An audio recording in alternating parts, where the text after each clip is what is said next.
My dearest brothers and sisters, thank you very much for being here today. For giving me so much love and affection.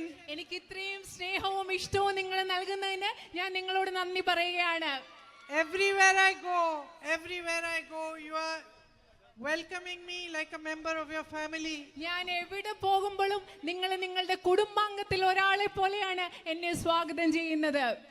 Calling me into your homes. Hugging me, kissing me. I don't think I've got so much love in my life.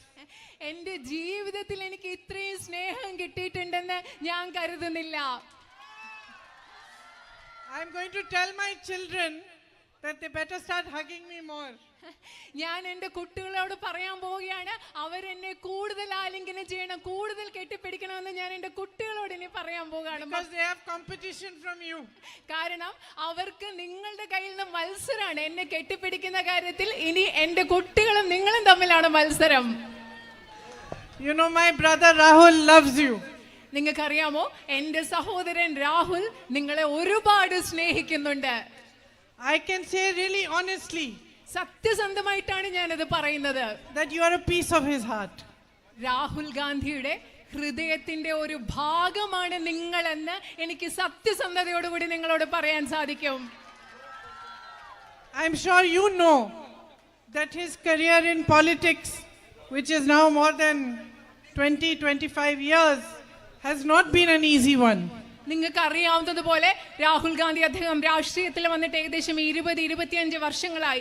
രാഷ്ട്രീയത്തിലേക്ക് അദ്ദേഹത്തിന്റെ യാത്ര എന്ന് പറയുന്നത് ഒട്ടും എളുപ്പമുള്ള ഒന്നായിരുന്നില്ല എന്ന് നിങ്ങൾക്കറിയാം. I don't think any other leader in the whole world would have been attacked in the way that he was.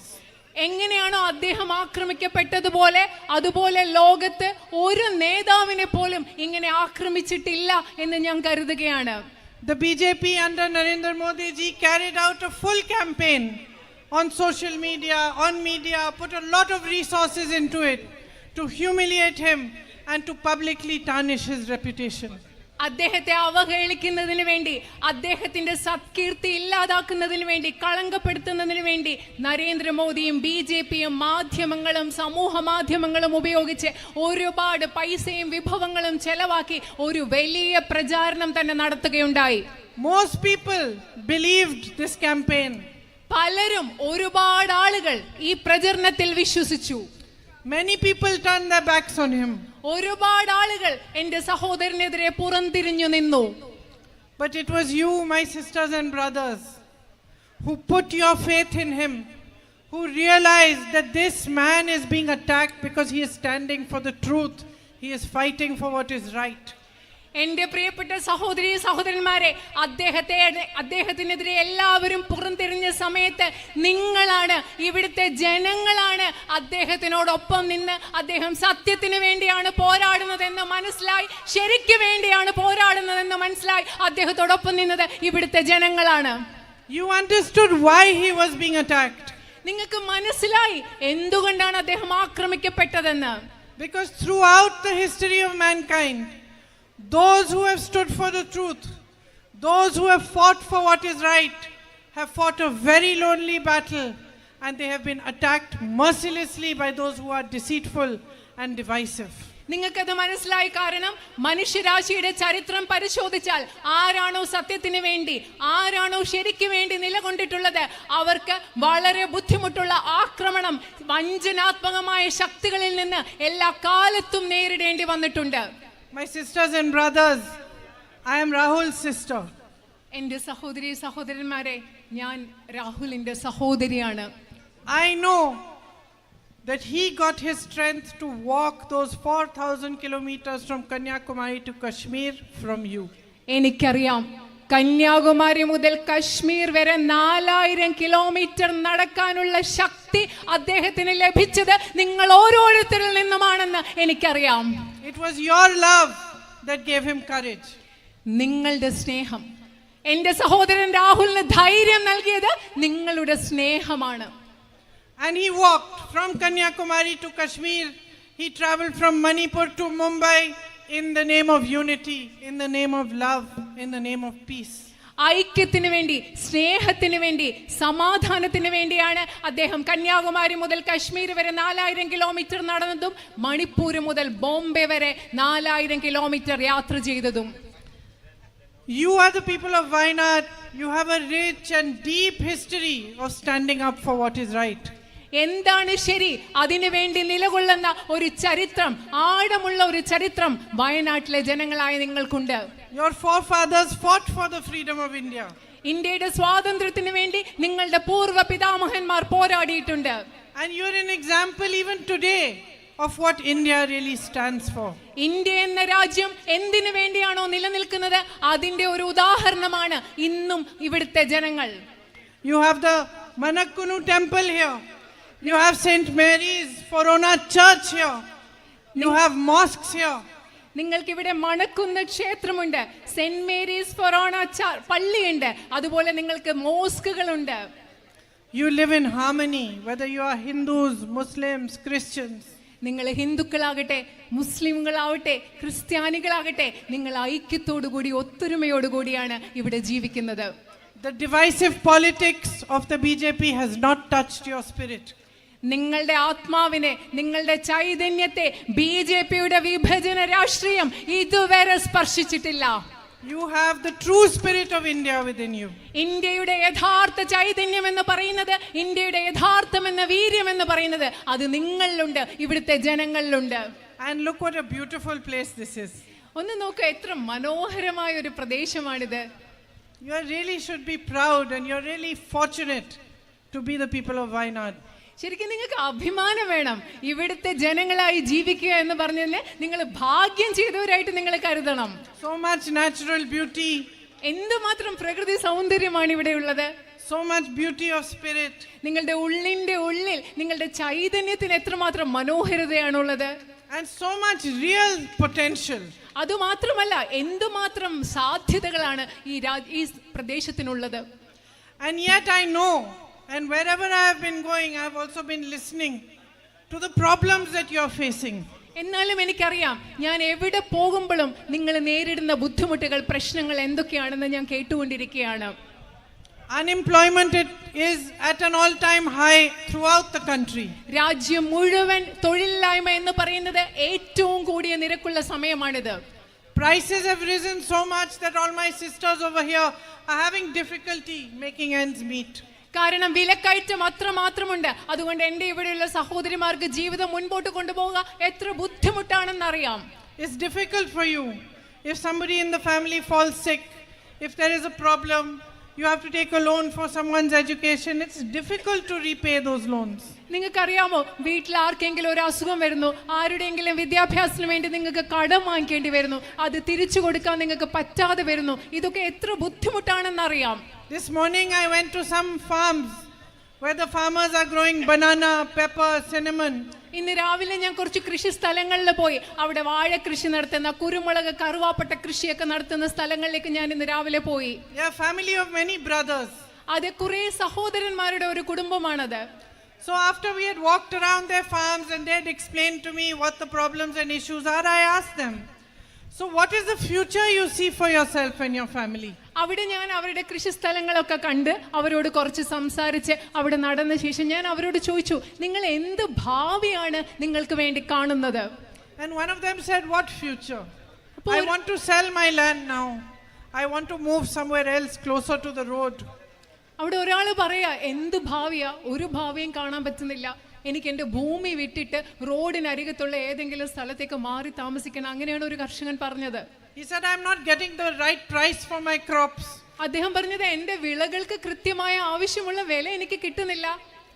When it rains and my crops are destroyed, when the ginger because of the rain gets ruined, I have no proper compensation for it. മഴ വന്ന് എൻ്റെ വിള നശിക്കുമ്പോൾ, ഇഞ്ചിയൊക്കെ മഴയത്ത് നശിച്ചു പോകുമ്പോൾ എനിക്ക് നഷ്ടപരിഹാരം കിട്ടുന്നില്ല. He said to me that the monkeys and peacocks, and he said something very interesting to me. He said, you know, outsiders come and they look at the peacocks, they see what a beautiful bird. But for me, it's a problem because they come, they eat my crop. The monkeys are also eating my crop. അദ്ദേഹം പറഞ്ഞ എന്താണെന്നറിയോ, കുരങ്ങുകൾ വരും, മയിലുകൾ വരും, അവയൊക്കെ വന്ന് വിളകൾ നശിപ്പിക്കും. അദ്ദേഹം വളരെ നമുക്ക് താല്പര്യം ഉണ്ടാക്കുന്ന ഒരു കാര്യം പറഞ്ഞു. പുറത്തുനിന്നുള്ള ആളുകൾ വരുമ്പോൾ അവർക്ക് കുരങ്ങ് വരുന്നു, മയിലുകൾ വരുന്നു, ഇതൊക്കെ ഭയങ്കര താല്പര്യം ഉണ്ടാക്കുന്ന കാര്യമാണ്. പക്ഷെ എനിക്ക് പ്രശ്നമാണ്, കാരണം ഇവർ വന്ന് എൻ്റെ വിളകൾ നശിപ്പിക്കുകയാണ്. And I talked to his neighbor, and his neighbor said he has 8 lakh rupees of loan.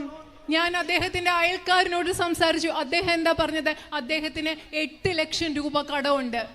So the farmers of Wayanad who are growing crops like coffee, tea, cinnamon, pepper, nutmeg, all these crops and having beautiful produce are not able to earn enough from their produce. വയനാട്ടിലെ കർഷകർ, നിങ്ങൾ കുരുമുളക് കൃഷി നടത്തുന്നു, കാപ്പി കൃഷി നടത്തുന്നു, തേയില കൃഷി നടത്തുന്നു, ഇതൊക്കെ കറുവാപ്പട്ട കൃഷി നടത്തുന്നു, ഇതൊക്കെ കൃഷി നടത്തുന്ന കർഷകർക്ക് അവർക്ക് കൃത്യമായ വില, അവർക്ക് നന്നായിട്ട് ജീവിതത്തിൽ സമ്പാദിക്കാൻ പറ്റുന്നില്ല.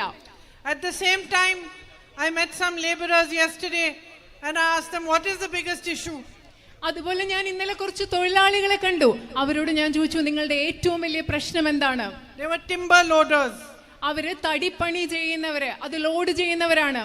I thought they will say maybe their wages are not enough, maybe they are working too many hours.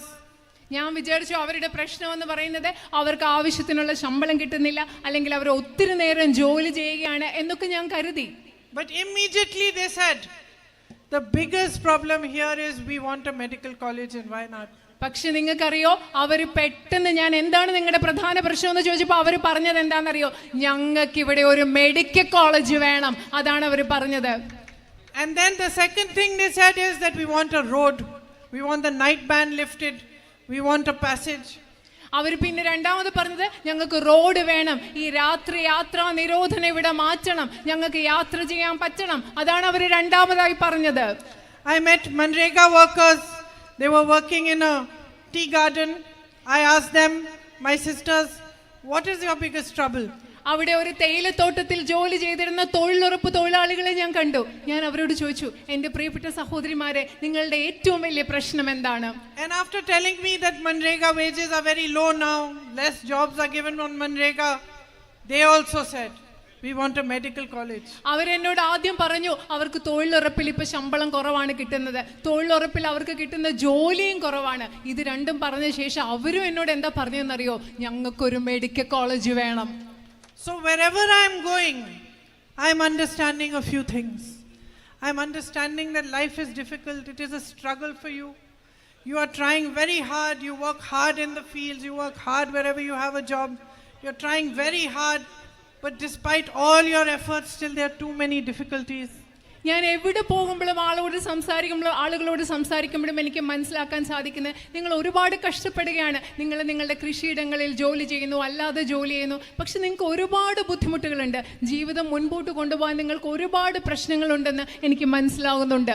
I am understanding that there are big, long-standing problems here, which have been carrying on for a long time. എനിക്ക് മനസ്സിലാവുന്നു, വളരെ കാലമായി ഇവിടെ നിൽക്കുന്ന വലിയ വലിയ പ്രശ്നങ്ങൾ, പരിഹരിക്കപ്പെടാതെ പോയിട്ടുള്ള വലിയ പ്രശ്നങ്ങളുണ്ടെന്ന് എനിക്ക് മനസ്സിലാകുന്നു.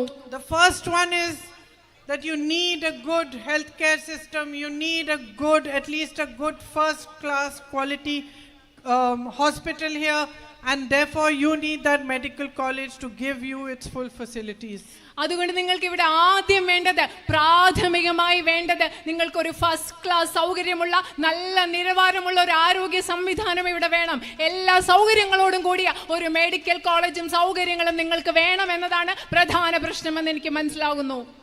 Second thing, you need the night ban to be accommodating to your needs. You are in a situation where if somebody falls sick and you have to take them to a hospital across the jungle, you cannot go after a certain time. രണ്ടാമത്തെ കാര്യം എന്ന് പറയുന്നത്, നിങ്ങളുടെ ആവശ്യങ്ങൾ പരിഗണിച്ചുകൊണ്ടുള്ള ഒരു രാത്രി യാത്രാ നിരോധനം നിങ്ങൾക്ക് വേണം. നിങ്ങളുടെ വീട്ടിൽ ആർക്കെങ്കിലും അസുഖം വരുന്നു, നിങ്ങൾക്ക് രാത്രി യാത്രാ നിരോധനം കാരണം നിങ്ങൾക്ക് വനത്തിൽ കൂടെ യാത്ര ചെയ്യാൻ പറ്റുന്നില്ല, ആ സാഹചര്യത്തിന് മാറ്റം ഉണ്ടാവണം. And the third major problem you are facing is the man and animal conflict problem. നിങ്ങൾ നേരിടുന്ന മൂന്നാമത്തെ പ്രധാന പ്രശ്നം എന്ന് പറയുന്നത് മനുഷ്യ വന്യജീവി സംഘർഷമാണ്. I met a lady yesterday whose husband had been trampled by an elephant. ഒരു കാട്ടാന കുത്തി കൊലപ്പെടുത്തിയ ഒരു മനുഷ്യന്റെ ഭാര്യയായ സ്ത്രീയെ ഇന്നലെ ഞാൻ കണ്ടു. So if we look at the three main long-standing problems, there are these three problems. ഈ പറഞ്ഞ മൂന്ന് കാര്യങ്ങളാണ് നിങ്ങൾക്ക് പരിഹരിക്കേണ്ട, വളരെ കാലമായി പരിഹരിക്കേണ്ടതായി നിലനിൽക്കുന്ന ഇവിടുത്തെ മൂന്ന് പ്രധാന പ്രശ്നങ്ങൾ. And I know my brother tried very hard to find resolutions for them. ഈ പ്രശ്നങ്ങൾക്ക് പരിഹാരം കണ്ടെത്താൻ എൻ്റെ സഹോദരൻ വളരെയധികം കഠിനമായി പരിശ്രമിച്ചിട്ടുണ്ടെന്ന് എനിക്കറിയാം. It was because of the pressure he put on the government that the medical college status changed from hospital to medical college.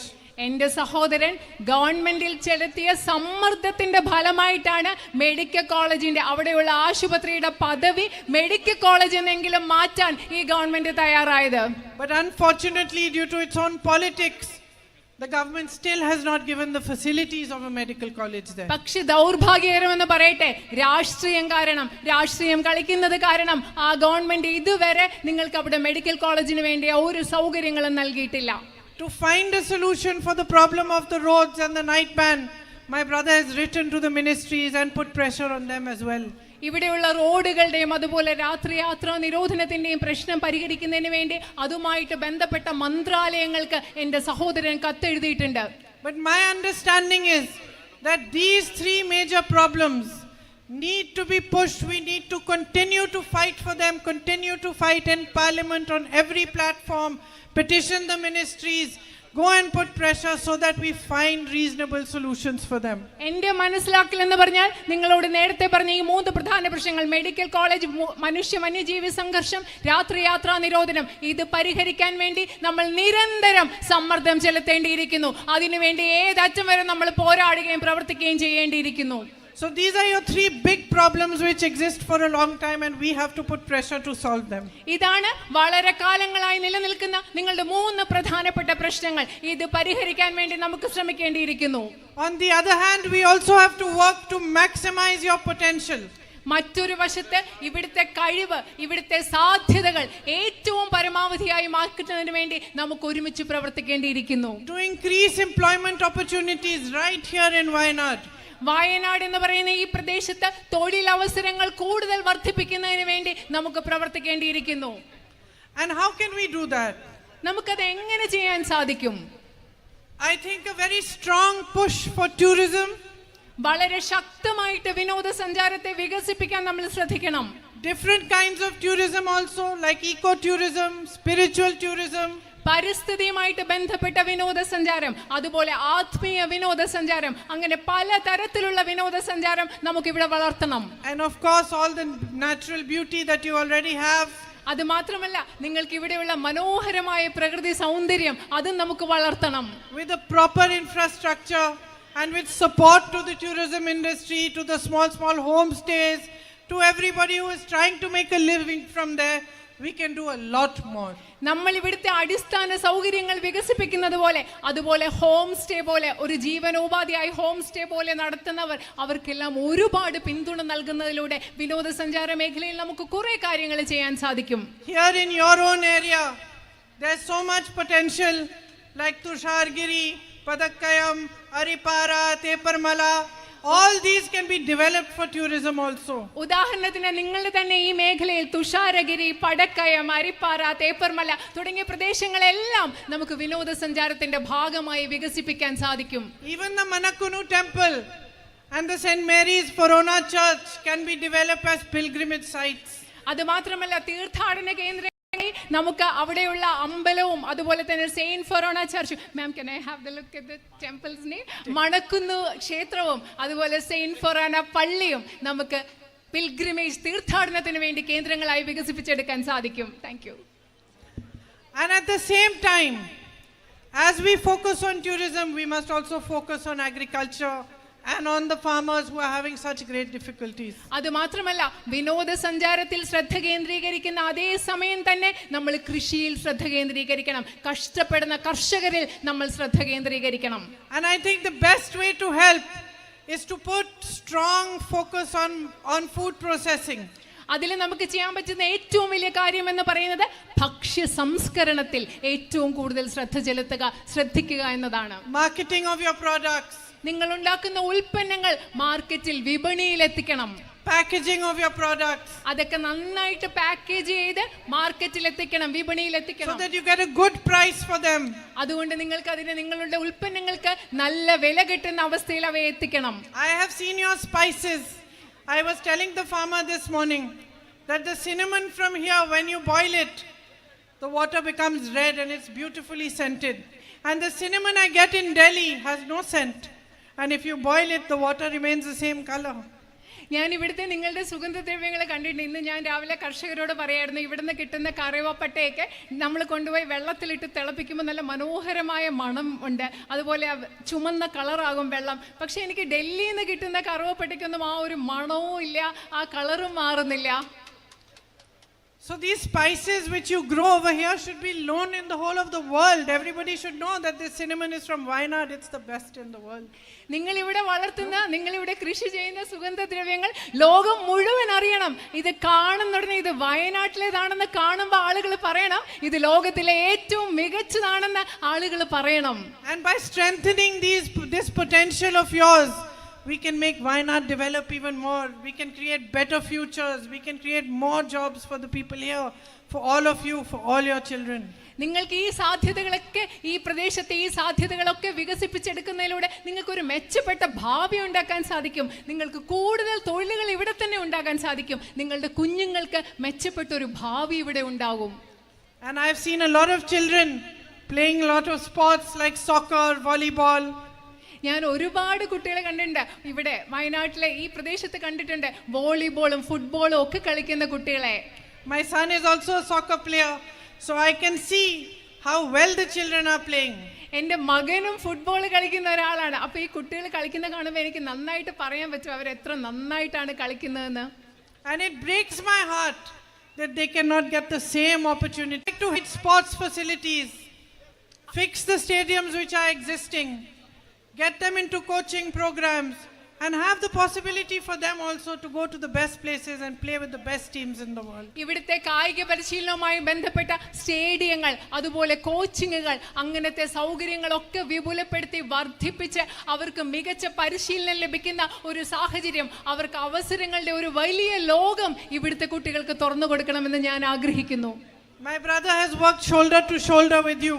നിങ്ങളോട് തോളോട് തോൾ ചേർന്ന് നിന്നാണ് എൻ്റെ സഹോദരൻ പ്രവർത്തിച്ചിട്ടുള്ളത്. Just as you have supported him through his difficulties, he has tried his best to support you through your difficulties. അദ്ദേഹത്തിന്റെ ബുദ്ധിമുട്ടുള്ള സമയത്ത് നിങ്ങൾ എങ്ങനെയാണോ അദ്ദേഹത്തെ പിന്തുണച്ചത്, അതുപോലെ നിങ്ങളുടെ ബുദ്ധിമുട്ടുകളിൽ നിങ്ങളെ പിന്തുണയ്ക്കാൻ അദ്ദേഹം അദ്ദേഹത്തിന്റെ കഴിവിന്റെ പരമാവധി ശ്രമിച്ചിട്ടുണ്ട്. I know that over here he has provided a building for the community-based disability management center. അവിടെ നിങ്ങളുടെ സമൂഹത്തിന്റെ അടിസ്ഥാനത്തിലുള്ള ഭിന്നശേഷിക്കാർക്ക് വേണ്ടിയുള്ള ഒരു മാനേജ്മെന്റ് സ്ഥാപനത്തിന് വേണ്ടിയുള്ള സെന്ററിന് വേണ്ടിയിട്ടുള്ള ഒരു കെട്ടിടം പണി കഴിക്കാൻ അദ്ദേഹം മുൻകൈ എടുത്തിട്ടുണ്ട്. And smart classrooms. അതുപോലെ സ്മാർട്ട് ക്ലാസ് റൂമുകൾ. And he has tried to help also the tribal communities by sending vans for medical care, for primary health care, by improving the PHCs and upgrading, trying to get them upgraded. അതുപോലെ തന്നെ ആദിവാസി മേഖലകളിലെ ആരോഗ്യ സൗകര്യങ്ങൾ മെച്ചപ്പെടുത്താനായി mobile വാനുകൾ ആരംഭിക്കുന്നതിലൂടെ അതുപോലെ പ്രാഥമിക ആരോഗ്യ കേന്ദ്രങ്ങൾ മെച്ചപ്പെടുത്താനുള്ള ശ്രമങ്ങളും അദ്ദേഹം നടത്തിയിട്ടുണ്ട്. So I want to continue his work. I want to voice your grievances, your demands on every platform possible, in parliament, outside parliament. I want to fight for you, for your rights. I don't want you to continue in this situation where you have to beg for a medical hospital, where you have to beg for educational institutions, where you have to beg for what is rightfully yours. എൻ്റെ സഹോദരൻ ചെയ്ത പ്രവർത്തനങ്ങൾ എനിക്ക് തുടരണം. അതുപോലെ തന്നെ നിങ്ങളുടെ ആവശ്യങ്ങൾക്ക് വേണ്ടി, നിങ്ങളുടെ ബുദ്ധിമുട്ടുകൾക്ക് വേണ്ടി ഇന്ത്യൻ പാർലമെന്റിലും അതുപോലെ സാധ്യമായ എല്ലാ വേദികളിലും എനിക്ക് ശബ്ദമുയർത്തണം. നിങ്ങൾക്ക് മെച്ചപ്പെട്ട സൗകര്യങ്ങൾ ലഭിക്കുന്നതിന് വേണ്ടി, മെച്ചപ്പെട്ട റോഡുകൾക്ക് വേണ്ടി, ഒരു മെഡിക്കൽ കോളേജിന് വേണ്ടി, മെച്ചപ്പെട്ട വിദ്യാഭ്യാസ സ്ഥാപനങ്ങൾക്ക് വേണ്ടി യാചിക്കുന്ന ഒരവസ്ഥ നിങ്ങൾക്ക് തുടരരുത്. അതിനുവേണ്ടി നമുക്ക് പോരാടണം. The relationship that you share with my brother is truly an example. And it is the foundation of all that is good in politics. നിങ്ങളും എൻ്റെ സഹോദരനുമായി പങ്കിടുന്ന ഒരു ബന്ധമെന്ന് പറയുന്നത് രാഷ്ട്രീയത്തിൽ എന്തൊക്കെയാണോ ശരിയായിട്ടുള്ളത് അതിൻ്റെയൊക്കെ ഒരു ഉദാഹരണമാണ്. രാഷ്ട്രീയത്തിന്റെ അടിത്തറ അത്തരം ഒരു ബന്ധമാവണം. Where the leader respects you. കാരണം അതിൽ നേതാവ് ജനങ്ങളെ, നിങ്ങളെ ബഹുമാനിക്കുന്നു. He understands that his power comes from you. It belongs to you. നേതാവ് മനസ്സിലാക്കുന്നു അദ്ദേഹത്തിന്റെ കയ്യിലുള്ള അധികാരം എന്ന് പറയുന്നത് ജനങ്ങളിൽ നിന്ന് ലഭിക്കുന്ന അധികാരമാണ്. ആ അധികാരം ജനങ്ങളുടേതാണെന്ന് നേതാവ് മനസ്സിലാക്കുന്നു. He deeply loves you. അദ്ദേഹം ആഴത്തിൽ നിങ്ങളെ, ഇവിടുത്തെ ജനങ്ങളെ സ്നേഹിക്കുന്നുണ്ട്. And this is the politics on which our nation was founded. ഇത്തരം ഒരു രാഷ്ട്രീയത്തിന്റെ അടിസ്ഥാനത്തിലാണ് നമ്മുടെ രാജ്യം കെട്ടിപ്പടുത്തിട്ടുള്ളത്. In which there is a deep respect for the public. ആ രാഷ്ട്രീയത്തിൽ ഈ രാജ്യത്തെ പൊതുജനങ്ങളോട് ആഴത്തിലുള്ള ഒരു ബഹുമാനമുണ്ട്.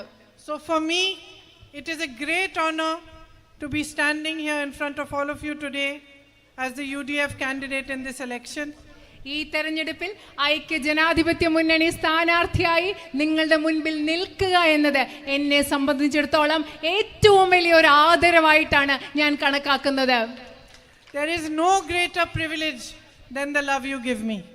നിങ്ങൾ, ഇവിടുത്തെ ജനങ്ങൾ എനിക്ക് നൽകുന്ന സ്നേഹത്തെക്കാൾ ഉപരിയായി, അതിലും വലുതായി എനിക്ക് മറ്റൊരു ഭാഗ്യവും കിട്ടാനില്ല.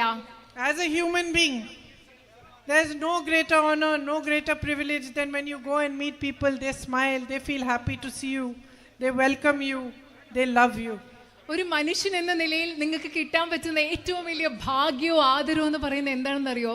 നിങ്ങൾ ആളുകളെ കാണാൻ പോകുമ്പോൾ അവരുടെ മുഖത്ത് പുഞ്ചിരി വിടരുന്നു. അവർ നിങ്ങളെ സ്നേഹിക്കുകയാണ്. നിങ്ങളെ കാണുമ്പോൾ അവർക്ക് വലിയ സന്തോഷമാണ്. അതിലും വലിയൊരു ആദരവ് ഒരു മനുഷ്യൻ എന്ന നിലയിൽ എനിക്ക് കിട്ടാനില്ല. So you've already given my family and me much more than we could ever ask for. ഞങ്ങൾക്ക് ചോദിക്കാൻ കഴിയുന്നതിനപ്പുറം ഒരുപാട് എനിക്കും എൻ്റെ കുടുംബത്തിനും ഇപ്പോൾ തന്നെ നിങ്ങൾ നൽകിയിട്ടുണ്ട്. If I have this chance to represent you in the parliament, it will be an honor and a privilege for me to keep this relationship strong, to deepen it, to come to you, to come to your houses, to meet as many of you as possible, to understand your issues, your problems, and to try my best to resolve them for you. നിങ്ങളെ പ്രതിനിധീകരിക്കാൻ ഒരു അവസരം നൽകുകയാണെങ്കിൽ നിങ്ങളും നമ്മളും തമ്മിലുള്ള ബന്ധം കൂടുതൽ ശക്തിപ്പെടുത്തുന്നതിനും കൂടുതൽ ആഴത്തിലുള്ളതാക്കുന്നതിനും ഞാൻ ശ്രമിക്കും. എനിക്ക് നിങ്ങളുടെ ഓരോരുത്തരുടെയും വീട്ടിൽ വരണം, കഴിയാവുന്നത്ര ആളുകളെ കാണണം, നിങ്ങളോട് സംസാരിക്കണം, നിങ്ങളുടെ പ്രശ്നം എന്താണെന്ന് എനിക്ക് മനസ്സിലാക്കണം. And I can truthfully tell you that I will not let you down. ഞാൻ സത്യസന്ധമായി എനിക്ക് നിങ്ങളോട് പറയാൻ സാധിക്കും, ഞാൻ ഒരിക്കലും നിങ്ങളെ നിരാശപ്പെടുത്തില്ല. I met some people yesterday and they were from here only. They were telling me, I said, what are your expectations? So they were telling me that, there's one thing that somewhere people think maybe you will come, fight the election, and then you'll go to Delhi and it'll be very difficult to reach you and you won't come very often to Wayanad. ഇന്നലെ ഞാൻ കുറച്ച് പേരെ കണ്ടു. ഞാൻ അവരോട് സംസാരിച്ചപ്പോൾ ചോദിച്ചു, നിങ്ങളുടെ പ്രതീക്ഷകൾ എന്തൊക്കെയാണ്? അവർ പറയുന്നു, ചിലരൊക്കെ ഇവിടെ പറയും നിങ്ങളിവിടെ വന്ന് ഒരു ഇലക്ഷന് മത്സരിച്ചിട്ട് അങ്ങ് ഡൽഹിയിൽ തിരിച്ചു പോവും, നിങ്ങളെ കാണാൻ പറ്റില്ല, ഇങ്ങോട്ട് വരില്ല, നിങ്ങളുടെ അടുത്തേക്ക് ഒരു ആവശ്യമായി എത്തുന്നതൊക്കെ ബുദ്ധിമുട്ടായിരിക്കും എന്നൊക്കെയാണ് ഇന്നലെ അവരെന്നോട് പറഞ്ഞത്. So I said, look, I'll tell you a small story. അപ്പോൾ ഞാൻ അവരോട് പറഞ്ഞു, നിങ്ങൾ കേൾക്കൂ, ഞാൻ നിങ്ങളോട് ഒരു ചെറിയ കഥ പറയാം. When my son was 13 years old, I went to leave him in a boarding school. എൻ്റെ മകന് 13 വയസ്സുണ്ടായിരുന്നപ്പോൾ എൻ്റെ മകനെ ഞാൻ ഒരു ബോർഡിംഗ് സ്കൂളിൽ ചേർക്കാൻ പോയി. Because I thought he should learn how to be a little independent and strong. കാരണം തനിയെ സ്വന്തം കാര്യമൊക്കെ നോക്കാൻ പ്രാപ്തിയുള്ള ആളായിട്ട് എൻ്റെ മകൻ ജീവിക്കാൻ പഠിക്കണമെന്ന് വിചാരിച്ചിട്ടാണ് ഞാൻ ആ ബോർഡിംഗ് സ്കൂളിൽ കൊണ്ടുവിട്ടത്. My sisters, it was the most difficult thing I've ever done.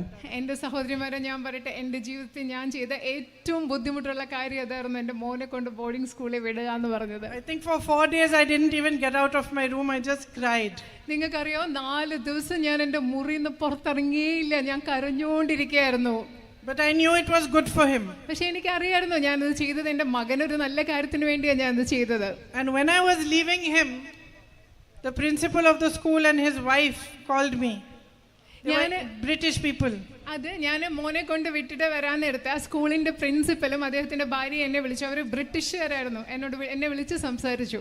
And they said, Mrs. Vadra, we've seen many parents from fancy families and they come and leave their children in school And then the whole term passes, 4 months pass, they don't come and visit their children. അവരെന്താ പറഞ്ഞെന്നറിയോ Mrs Bhadra, നിങ്ങളെ പോലെയുള്ള വലിയ വലിയ വീടുകളിൽ നിന്ന് ആളുകൾ വന്ന് ഇങ്ങനെ പിള്ളേരെ ഇവിടെ കൊണ്ട് ചേർത്തിട്ട് പോകും. ഒരു ടേം കഴിഞ്ഞാൽ 4 മാസം കഴിഞ്ഞാൽ അവർ വന്നൊന്ന് തിരിഞ്ഞൊന്ന് നോക്കുകൂടിയില്ല പിള്ളേരെ. So they said, we have only one request for you, that at least on the parent teacher meeting you must come. അവർ പറഞ്ഞു, എനിക്ക് നിങ്ങളോട് ഒറ്റ ഒരു അഭ്യർത്ഥനയേ ഉള്ളൂ, നിങ്ങൾ ആ പേരൻസ് ടീച്ചേഴ്സ് മീറ്റിങ്ങിനെങ്കിലും ഒരു ദിവസമെങ്കിലും സ്കൂളിലൊന്ന് വരണേ. അതായിരുന്നു അവരുടെ ഒരേ ഒരു അഭ്യർത്ഥന. Now like these people who met me yesterday, who were saying maybe you won't come to Wayanad, they did not know their customer. കാരണം ഇന്നലെ വയനാട്ടിൽ നിങ്ങൾ വരില്ല എന്നൊക്കെ എന്നോട് പറഞ്ഞ ആളുകൾക്ക് അവരാരോടാണ് സംസാരിക്കുന്നത്, ആരാണെന്ന് അവർക്ക് ചിലപ്പോൾ മനസ്സിലായിട്ടുണ്ടാവില്ല ശരിക്കും. By the time the 4 terms were over and my son had been in school for 4 months, again the principal called me. നിങ്ങൾക്കറിയോ, ഞാൻ മോനെ സ്കൂളിൽ കൊണ്ടുവിട്ടിട്ട് 4 മാസം കഴിഞ്ഞു മോനെ തിരിച്ചു കൊണ്ടുവരാൻ വരുന്ന സമയമായപ്പോൾ വീണ്ടും ആ പ്രിൻസിപ്പൽ എന്നെ വിളിച്ച് സംസാരിച്ചു. So I thought, now what is the problem? അപ്പം ഞാൻ വിചാരിച്ചു, ഇപ്പം എന്താ പ്രശ്നം, ഇപ്പം എന്തിനാ അവരെന്നെ വിളിക്കുന്നത്? And he said, Mrs. Vadra, please stop coming so much. അന്നേരം എന്താ പറഞ്ഞെന്നറിയോ മിസ്സസ് വാദ്ര, ദയവേത് സ്കൂളിൽ ഇത്രയും പ്രാവശ്യം വരല്ലേ എന്നാണ് ഈ പ്രാവശ്യം പ്രിൻസിപ്പൽ പറഞ്ഞത്. Your son doesn't have to see you on every holiday. എല്ലാ അവധി ദിവസവും നിങ്ങൾ വന്ന് മോനെ കാണണ്ട, മോൻ എല്ലാ ദിവസവും നിങ്ങളെ കാണേണ്ട ഒരു ആവശ്യമില്ല. So I am telling you, whoever is telling you that you are not going to see me, you are going to be like the principal of the school and you will say, please, enough now, go and stay in Delhi for a little while. ഞാൻ നിങ്ങളോട് ഒരു കാര്യം പറയാൻ ആഗ്രഹിക്കുന്നു. കുറേ പേര് പറയുന്നുണ്ട് നിങ്ങൾ എന്നെ കാണില്ല, ഞാൻ ഇവിടെ തെരഞ്ഞെടുപ്പിന് മത്സരിച്ച് കഴിഞ്ഞാൽ. പക്ഷെ നിങ്ങൾ നേരത്തെ പറഞ്ഞ ആ പ്രിൻസിപ്പലിൻ്റെ കൂടെ നിങ്ങൾ എന്നോട് പറയുമ്പോൾ ദയവേത് ഇത്ര പ്രാവശ്യം വയനാട്ടിലോട്ട് വരല്ലേ, നിങ്ങൾ കുറച്ച് ദിവസം ഡൽഹി പോയി നിൽക്കുന്നത് നിങ്ങൾ ഇനി എന്നോട് പറയാൻ പോവാണ്. Because I am a mother. കാരണം ഞാനൊരു അമ്മയാണ്. And I know all the mothers here will understand what I'm saying. കാരണം എനിക്കറിയാം ഇവിടെയുള്ള എല്ലാ അമ്മമാർക്കും മനസ്സിലാവും ഞാൻ എന്താ പറയുന്നതെന്ന്. That when you have children, you forget what matters to you. Only the children matter. കാരണം only what their needs are, whether when they are sick or they need to do their homework or they are hungry or anything, no matter how tired you are, how much work you have, how many problems you have, you know as a mother you have to be there for your children. കാരണം ഒരു അമ്മയാവുമ്പോൾ നിങ്ങൾക്കറിയാം നമ്മുടെ കാര്യം ഒന്നും നമുക്ക് പ്രധാനപ്പെട്ടതല്ല, നമ്മുടെ കുഞ്ഞുങ്ങളാണ് പ്രധാനപ്പെട്ടത്. അവർക്ക് വിശക്കുന്നുണ്ടോ, അവർ ഹോംവർക്ക് ചെയ്യുന്നുണ്ടോ, അവർക്ക് അസുഖമാണോ, അവർക്ക് വേണ്ടിയാണ് നമ്മൾ നമ്മുടെ എല്ലാ കാര്യം മറന്ന് നമ്മുടെ കുഞ്ഞുങ്ങൾക്ക് വേണ്ടിയാണ് നമ്മൾ ജീവിക്കുന്നത്. And nobody understands responsibility, duty and sacrifice as well as women do. സ്ത്രീകൾക്ക് മനസ്സിലാകുന്നത് പോലെ മറ്റാർക്കും ഉത്തരവാദിത്വം എന്താണ്, കടമ എന്താണ്, ത്യാഗം എന്താണെന്ന് മറ്റാർക്കും മനസ്സിലാവില്ല. That's why we are stronger than all the men, huh? അതുകൊണ്ടാണ് നമ്മൾ സ്ത്രീകൾ എന്ന് പറയുന്നത് എല്ലാ പുരുഷന്മാരെക്കാളും ശക്തരായിട്ടുള്ളത്. അതുകൊണ്ടാണ്. So I understand. When you welcome me into your home like a daughter, like a sister, like a mother, I understand what your love means. എനിക്ക് നിങ്ങൾ നിങ്ങളുടെ വീട്ടിലേക്ക് ഒരു മകളെ പോലെ, ഒരു സഹോദരിയെ പോലെ നിങ്ങൾ എന്നെ സ്നേഹത്തോടു കൂടി സ്വാഗതം ചെയ്യുമ്പോൾ നിങ്ങളുടെ സ്നേഹം എന്താണെന്ന് എനിക്ക് മനസ്സിലാവുന്നുണ്ട്. For me, each one of you is a duty, a responsibility, a strong bond of affection and love. എന്നെ സംബന്ധിച്ചിടത്തോളം നിങ്ങൾ ഓരോരുത്തരും എന്ന് പറയുന്നത് എൻ്റെ ഉത്തരവാദിത്തമാണ്, എൻ്റെ കടമയാണ്. സ്നേഹത്തിൻ്റെ, ഇഷ്ടത്തിൻ്റെ ആഴമുള്ള ഒരു ബന്ധമാണ് നിങ്ങൾ ഓരോരുത്തരും ഇന്നെനിക്ക്. And I hope that you will give me the chance to be part of your happiness, part of your sadness, your troubles, to fight for you and to become your friend. നിങ്ങളുടെ ജീവിതത്തിലെ സന്തോഷത്തിൻ്റെയും സങ്കടങ്ങളുടെയും നിങ്ങളുടെ ബുദ്ധിമുട്ടുകളുടെയും നിങ്ങളുടെ സ്നേഹത്തിൻ്റെയും എല്ലാം ഭാഗമാകാനുള്ള, നിങ്ങളുടെ ഒരു സുഹൃത്താകാനുള്ള ഒരു അവസരം നിങ്ങൾ എനിക്ക് തരും എന്ന് ഞാൻ പ്രതീക്ഷിക്കുന്നു. Thank you very much again for being here. ഇവിടെ വന്നതിന് ഞാൻ വീണ്ടും നിങ്ങളോട് നന്ദി പറയുകയാണ്. For welcoming me and for giving me so much love. എന്നെ സ്വാഗതം ചെയ്യുന്നതിനും എനിക്ക് ഒരുപാട് സ്നേഹം നൽകുന്നതിനും ഞാൻ നിങ്ങളോട് വീണ്ടും നന്ദി പറയുകയാണ്. Thank you. നന്ദി. नमस्कार, मैं हूं मानक गुप्ता. अगर आपको हमारा ये वीडियो पसंद आया हो तो इसे लाइक और शेयर जरूर करें और हाँ, हमें सब्सक्राइब और फॉलो करना ना भूलें ताकि आप देश और दुनिया की कोई खबर मिस ना करें. तो जुड़े रहिए हमारे साथ और देखते रहिए News24.